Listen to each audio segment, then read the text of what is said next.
So, so heat pumps, they're slowly becoming popular, but I suppose with such efficiencies, why are they not more popular than they should be, considering how efficient they are?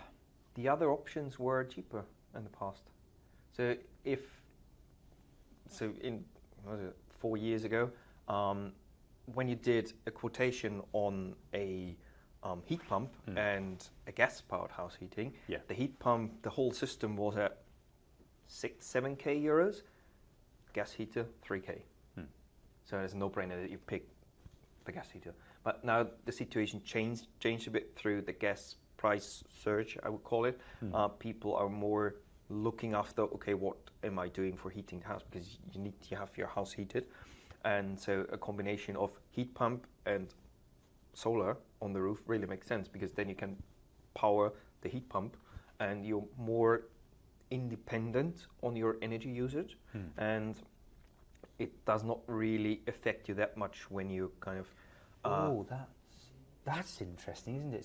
So like you say, with a heat pump, the energy you're providing into the system, it's not heating, it's moving heat from, or essentially moving energy from one place to another. That's what a bit like a motor pushing water from one area to another. And what's interesting is that when you use solar power, even during the middle of winter, it only needs to be enough, because you're so take each like sort of square meter of land. Typically, it's about 1,000 watts per square meter from solar. You know, in terms of, and that depends where you are on the planet. I mean, the further north you go, the less it's going to be. But you're not using that energy to heat; you're using that energy to drive the system.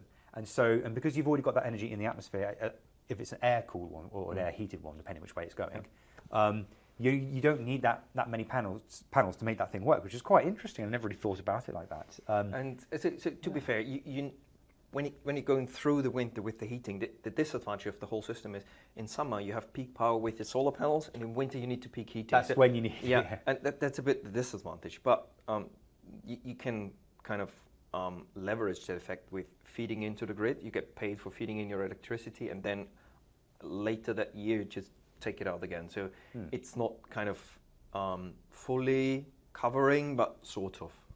Because you always have a lower feed-in tariff than kind of purchasing tariff. That's always the thing. And normally you don't have enough power from the PV system to heat your house in December or January.